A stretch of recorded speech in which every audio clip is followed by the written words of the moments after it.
Bonjour à tous, nouvelle petite vidéo d'autonomie. Donc cette fois, je vais vous présenter notre installation photovoltaïque au 20 janvier 2016.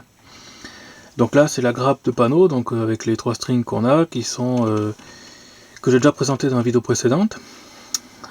Tout arrive ici sur cette platine de disjoncteur là, que je vous ai aussi déjà montré. Ensuite, les sorties ici sont mises en parallèle. Donc on avait 80 volts de chaque côté, ce qui donne toujours 80 volts, mais sous 10 ampères maximum.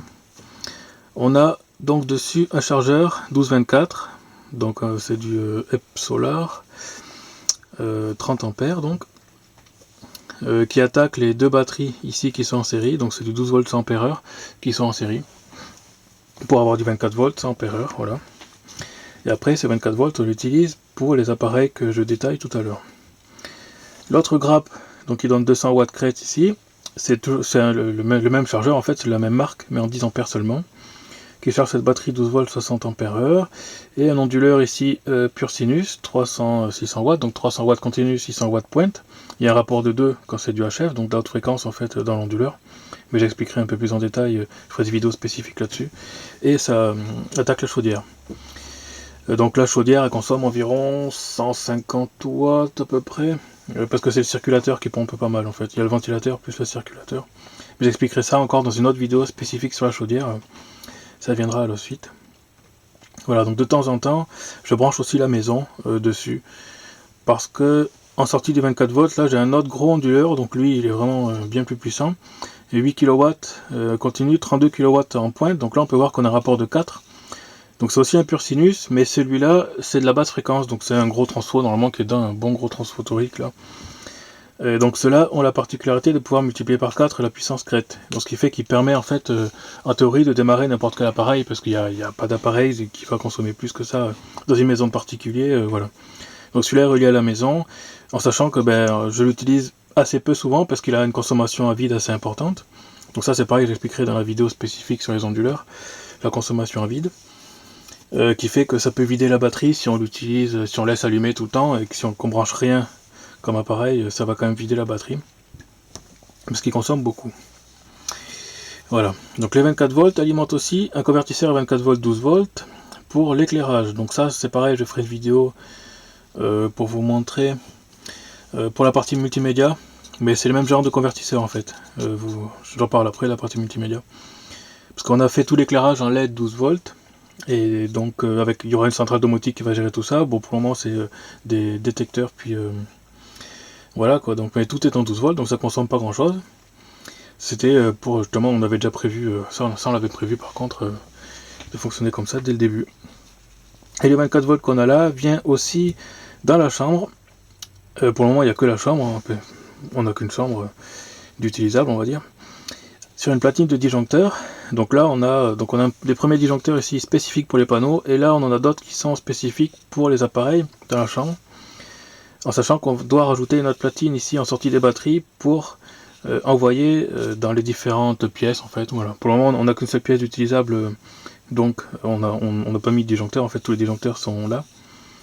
Et ensuite on rajoutera d'autres disjoncteurs en série avant, pour couper pièce par pièce. Voilà, donc les disjoncteurs arrivent donc on a plusieurs convertisseurs.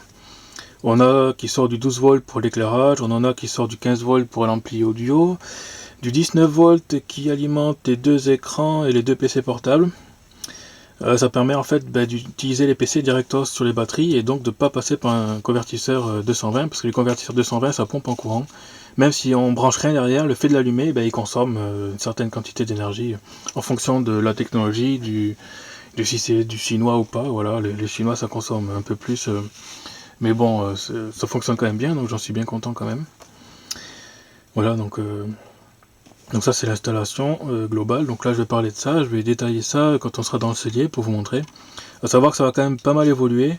Le système de multiconvertisseur là ça fonctionne très bien ça, donc ça on va le garder. L'éclairage aussi, hein, ça c'est bon. Donc c'est surtout autour de cet onduleur par rapport aux batteries. Par exemple là j'ai pu brancher la tronçonneuse la dernière fois, qui fait 2200 watts. Donc voilà, ça fonctionnait très bien, j'ai pu couper pas mal de bois comme ça.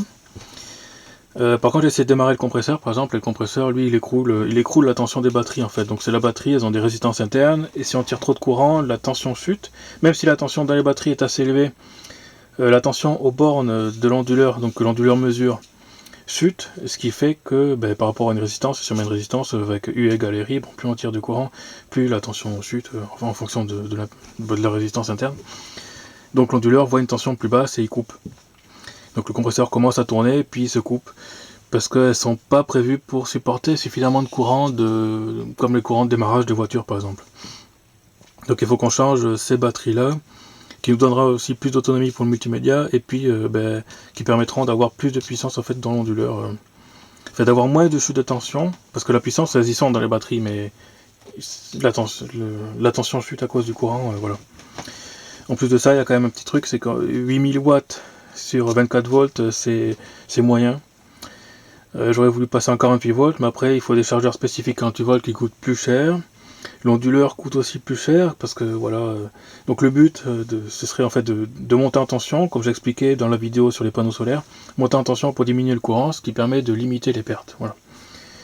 Mais bon, ça on ne peut pas le faire financièrement, c'est compliqué, donc on avance petit à petit. Voilà. Donc là c'est pareil, les disjoncteurs, je n'ai pas précisé, mais c'est du courant continu, donc c'est comme cela. Hein. Moi je vous montrerai sur l'installation, on voit bien DC 125 volts continu, voilà. C'est ce genre là que j'utilise pour la chambre. Donc ça on ira dans une autre vidéo, je pense, pour détailler les disjoncteurs, les convertisseurs, tout ça, sera encore dans une autre vidéo. Donc là, la suite, on va dans le cellier pour vous montrer les appareils physiquement, ce que c'est, voilà. Donc là, je suis dans le cellier. Je vais vous montrer le détail des appareils. Donc les panneaux solaires et la partie disjoncteur, ça j'ai déjà montré, mais le disjoncteur qui est ici et qui va vers les deux chargeurs. Donc le disjoncteur, le bloc disjoncteur ici. Donc on a les ponts qui sont là. Bon, les couleurs sont inversées parce que plus ou moins c'est inversé sur le disjoncteur, mais bon, c'est pas grave. Par contre, respectez bien la polarité. Sur le côté des disjoncteurs, c'est marqué le plus, le moins. Alors, je sais pas si on voit bien en plus là. Pas beaucoup de lumière. Donc j'ai une lampe pour essayer, mais c'est pas génial. Dans une vidéo comme ça, c'est pas top. Mais bon, j'essaie de vous montrer quand même ce que je peux. Donc on a la petite sortie ici. Donc là on a du 40 volts qui arrive sur ce chargeur là. Voilà, donc c'est du EP-Ever, mais EP Solar, je crois qu'on peut chercher ça, du traceur A en fait. Traceur A parce que ils ont l'écran intégré ceux-là. Donc là, si on regarde sur la plaque de l'autre par exemple, hop, voilà, c'est pareil. C'est difficile de tenir la feuille, la lampe et l'appareil, de sortir les fils, hop. Voilà, donc celui-là, là vous avez une belle référence, traceur 3210A. Donc 32, ça veut dire que c'est un 30 ampères et 10A, ça veut dire qu'en fait c'est le 10, c'est pour 100 volts d'entrée de tolérance, voilà. Donc la tension 12-24 volts, le courant 30 ampères, 100 volts maximum, voilà. Et la puissance maximale 390 watts en 12 volts et 780 en 24 volts, voilà. Celui-là c'est le plus gros qui est en dessous. Donc j'avais pris un 30 ampères parce que je voulais mettre la charge dessus. Sauf qu'en fait, j'ai pas mis grand chose. Là pour le moment j'ai mis que la box internet qu'on peut allumer et éteindre avec le bouton. Voilà, donc ces chargeurs, de toute façon je détaillerai le fonctionnement. Donc c'est du MPPT, hein, c'est marqué dessus. Voilà. Je détaillerai ce que c'est, pourquoi, comment ça fonctionne. Voilà. Mais pour le moment je vous montre juste l'installation globale. Après je vais détailler les composants. Voilà. Donc on a l'arrivée qui est à gauche, la batterie au milieu. Bon là j'ai pris des petits fils parce que j'ai que ça sous la main, tant pis. Voilà, donc là j'ai des fils qui pendouillent ici, ceux-là, parce que à la base j'avais mis la lumière dessus, qui était donc que sur les batteries 12 volts. Donc les batteries 12 volts c'est que celle-là, 12 volts 60 ampères. J'ai mis l'éclairage dessus, sauf que donc je pensais en fait que la sortie était régulée, sauf qu'elle n'est pas. Donc la sortie lampe ici qu'on peut voir, c'est une charge en fait, on peut mettre la charge qu'on veut. On l'allume avec le bouton de droite là, Enter, donc si j'appuie dessus, vous allez voir le symbole en haut qui va... Voilà, on voit que l'ampoule clignote, enfin qu'elle s'est allumée puis qu'il y a des flèches, si je rappuie, ça recoupe, voilà. Donc quand l'ampoule est allumée, quand le symbole est allumé en fait, on a le jus qui vient en sortie là. Ça permet de foutre un éclairage ou n'importe quoi. Et moi je m'en sers ici sur le 24 volts, donc ce sont les deux batteries qui sont en série là, je vous montre en bas tout à l'heure. J'ai mis la box internet, donc dès que j'appuie sur le bouton, ça envoie du courant dans le moins, parce qu'il faut savoir que ces chargeurs commutent charge et commutent par la masse, donc le plus est commun. Mais ça je détaillerai pareil dans le chargeur, le fonctionnement, tout ça. Donc on peut pas relier les masses ensemble, après en bas c'est plus compliqué.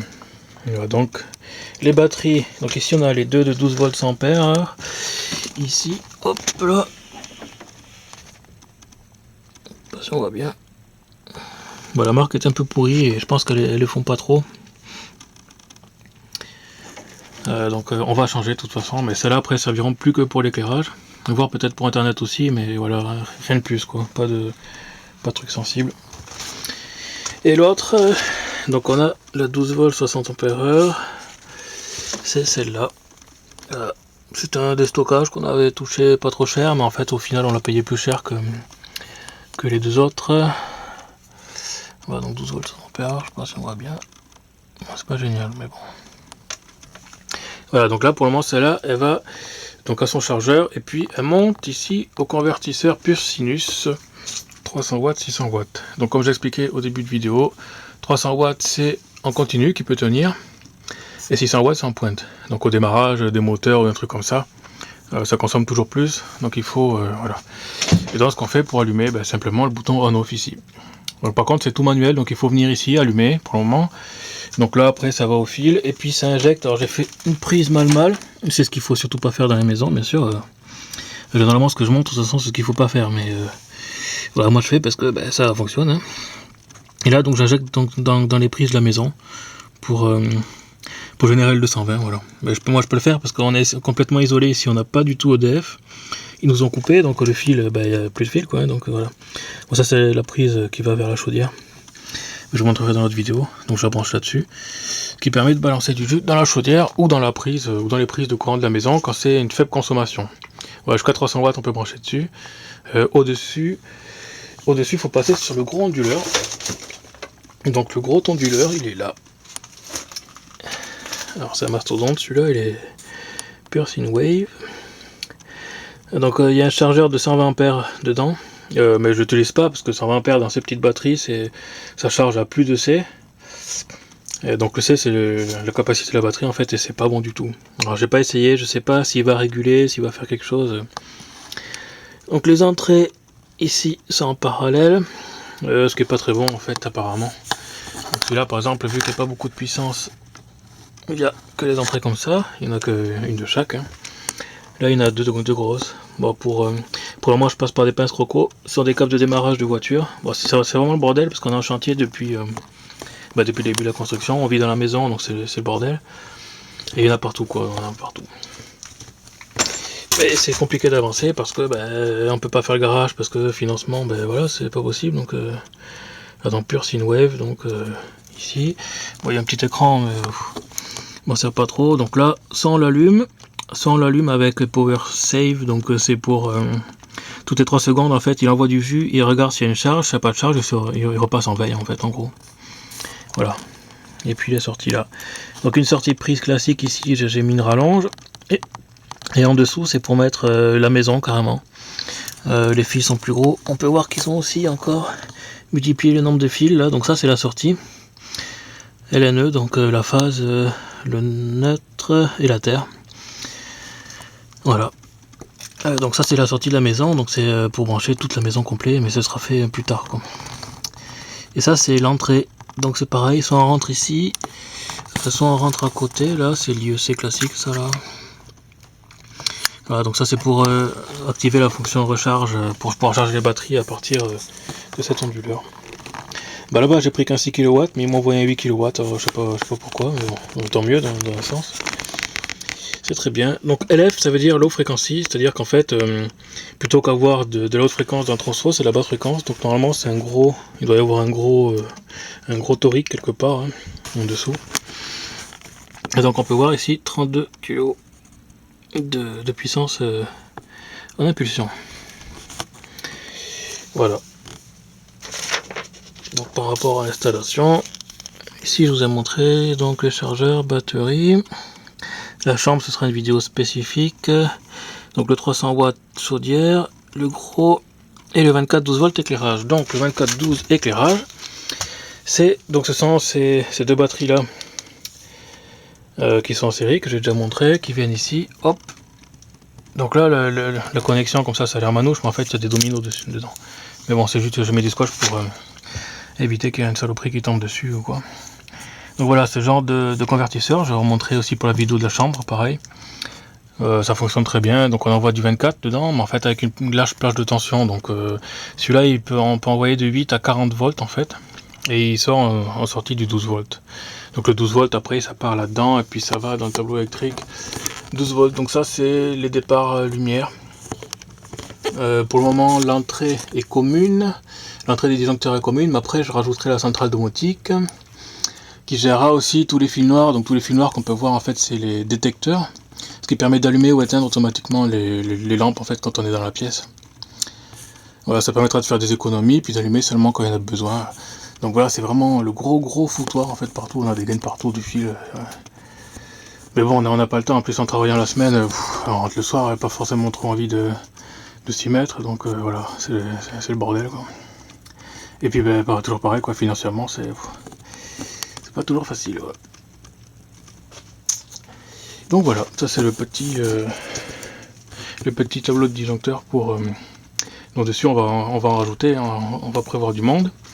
Là c'est pareil, donc pour le moment on a les chargeurs branchés directos sur l'arrivée des panneaux solaires en passant par ce disjoncteur là. Et plus tard, ici, sur le tableau électrique à côté, je vais mettre des parafoudres. En fait, ce sont plutôt des parasurtenseurs pour éviter que ça claque l'entrée des chargeurs, parce que les chargeurs sont en 100 volts maximum. Donc je mettrai des varistances ou les éclateurs, je suis pas sûr que ça se fasse en 100 volts, donc je sais pas trop. Donc voilà, je mettrai ici une rangée de parafoudres pour les panneaux solaires. Et en dessous, je mettrai probablement les disjoncteurs de sortie qui vont vers les différentes pièces, c'est-à-dire chambre 1, chambre 2, chambre 3, le salon, cuisine par exemple. Voilà. Donc ça c'est pour distribuer la basse tension. On a bien sûr le tableau électrique de 220 volts, mais celui-là il n'est pas à cet endroit-là. Voilà, mais bon, pour le moment, de toute façon, le 220 on s'en fout, vu que le but c'est de convertir tout en basse tension. Parce que ça fait moins de pertes, ça fait... Il n'y a pas la perte de conversion en 220, parce qu'il faut savoir que voilà, ce genre de transfo là, on peut appeler ça en fait un onduleur, un convertisseur, un transformateur. Un onduleur site isolé en fait, il faut préciser, parce que celui-là on peut pas l'injecter sur le réseau EDF comme les onduleurs réseau qui injectent eux dans EDF en prime pour faire de l'autoconsommation, mais ça sera dans une autre vidéo, je vous montrerai. Voilà. Donc ça consomme tout le temps du courant. Celui-là je crois que c'est 0,9 ampères, en 12 volts ça fait à peu près 10 watts, mais si on laisse tourner jour et nuit et qu'il n'y a pas de soleil, ça va vider la batterie très rapidement.